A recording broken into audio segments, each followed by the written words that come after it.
Hello friends, welcome to Lakshmi homely kitchen. இன்றைக்கி நம்ம சேனலில் குழந்தைங்களுக்கான ஸ்பெஷல் ரெசிபி தான் பார்க்க போகிறோம். அதுவும் ஒரு ஸ்வீட்டான ரெசிபி.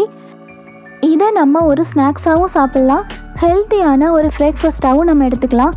இந்த ரெசிபி குழந்தைங்க ரொம்பவே விரும்பி சாப்பிடுவாங்க. இதில் நம்ம நாட்டு சக்கரை, பழங்கள் எல்லாமே சேர்த்து செஞ்சுருக்கிறதுனால நம்ம உடம்புக்கும் ரொம்பவே ஆரோக்கியமாக இருக்கும்.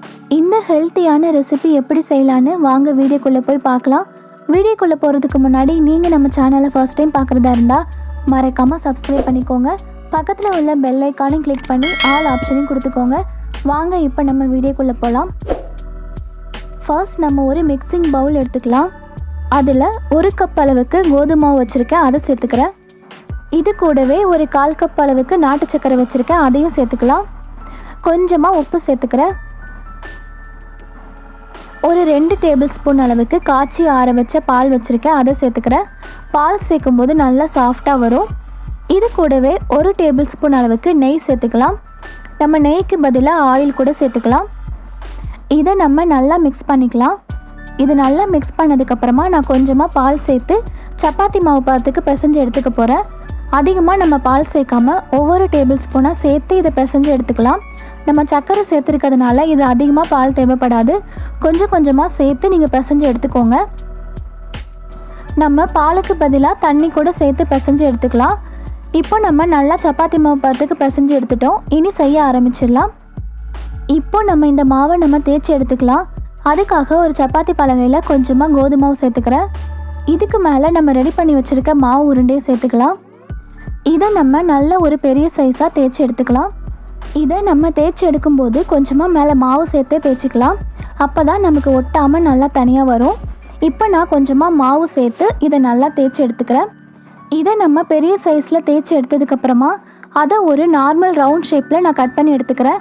இந்த மாதிரி நம்ம கட் பண்ணி எடுக்கும்போது நமக்கு எல்லாமே ஒரே சைஸில் கிடைக்கும். நான் இன்றைக்கி ஒரு சப்பாத்தி சைஸில் கட் பண்ணி எடுத்திருக்கேன். உங்களுக்கு சின்ன சைஸில் வேணும்னா நீங்கள் அந்த சைஸில் கூட கட் பண்ணி எடுத்துக்கலாம். இப்போ நம்ம இதே மாதிரி எல்லாத்தையுமே கட் பண்ணி எடுத்துக்கலாம். இப்போ நம்ம செய்ய ஆரம்பிச்சிடலாம்.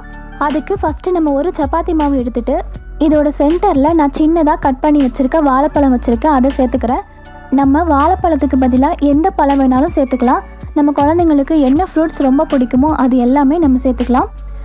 இப்போ நம்ம வாழைப்பழத்துக்கு மேலே கொஞ்சமாக துருவின தேங்காய் துருவல் சேர்த்துக்கலாம். இந்த மாதிரி தேங்காய் துருவல் சேர்க்கும் போது ரொம்பவே சூப்பராக இருக்கும்.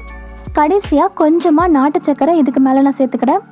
இதையும் சேர்த்ததுக்கப்புறமா இதுக்கு மேலே நம்ம இன்னொரு சப்பாத்தியால் இதை நல்லா மூடிடலாம். கையில் கொஞ்சமாக தண்ணி சேர்த்து நீங்கள் இதை நல்லா ப்ரெஸ் பண்ணாலே அது நல்லா ஒட்டிடும். இதே மாதிரி நம்ம எல்லாத்தையுமே செஞ்சு எடுத்து வச்சுக்கலாம். இப்போ நம்ம ரெடி பண்ண எல்லாத்தையுமே சப்பாத்தி மாதிரி சுட்டு எடுத்துடலாம். அதுக்கு நம்ம ஒரு தோசை பேன் எடுத்துக்கலாம். இது கொஞ்சம் சூடானதுக்கப்புறமா நம்ம ரெடி பண்ணி வச்சுருக்க சப்பாத்தியை அதில் சேர்த்துக்கலாம். இதுக்கு மேலே நான் கொஞ்சமாக நெய் சேர்த்துக்கிறேன். நம்ம நெய்க்கு பதிலாக ஆயில் கூட சேர்த்துக்கலாம். நம்ம அடுப்பை சிம்மில் வச்சுட்டு செய்ய ஆரம்பிக்கணும். இப்போ நமக்கு ஒரு பக்கம் ரெடி ஆகிடுச்சு. இதை திருப்பி போட்டுக்கலாம். இதை திருப்பி போட்டதுக்கப்புறமா இதுக்கு மேலேயே நம்ம கொஞ்சமாக நெய் சேர்த்துக்கலாம். இதே மாதிரி நம்ம 2 பக்கமுமே நல்லா பொன்னிறமாகிற வரைக்கும் நல்லா வேக வச்சு எடுத்துக்கலாம். இப்போ நமக்கு இது ரெடி ஆகிடுச்சு. அவ்வளோதான், நம்ம இதை எடுத்துடலாம். இதே மாதிரி நம்ம எல்லா சப்பாத்தியுமே சுட்டு எடுத்துடலாம். இப்போ நமக்கு ஸ்வீட்டான பனானா சப்பாத்தி தயாராகிடுச்சு. இந்த ரெசிப்பியை குழந்தைங்க ரொம்பவே விரும்பி சாப்பிடுவாங்க. அவங்க ஸ்கூலுக்கு போகும்போது நம்ம இதை ஸ்நாக்ஸாகவும் கொடுத்து அனுப்பலாம், லஞ்சாகவும் கொடுத்து அனுப்பலாம். ரொம்பவே விரும்பி சாப்பிடுவாங்க. கண்டிப்பாக ட்ரை பண்ணி பாருங்கள். இந்த மாவை கூட நம்ம முந்தின நாள் நைட்டே ரெடி பண்ணி ஃப்ரிட்ஜில் ஸ்டோர் பண்ணிக்கலாம். காலையிலே நம்ம செய்கிறதுக்கு ரொம்பவே ஈஸியாக இருக்கும். கண்டிப்பாக இந்த ரெசிப்பியை உடனே செஞ்சு பாருங்கள். செஞ்சு பார்த்துட்டு உங்கள் வீட்டு குழந்தைங்க எந்த அளவுக்கு விரும்பி சாப்பிட்டாங்க அப்படின்னு மறக்காமல் கமெண்ட்டில் ஷேர் பண்ணுங்கள். வீடியோ பிடிச்சிருந்தா சேனலையும் சப்ஸ்கிரைப் பண்ணி சப்போர்ட் பண்ணுங்கள். Thank you friends.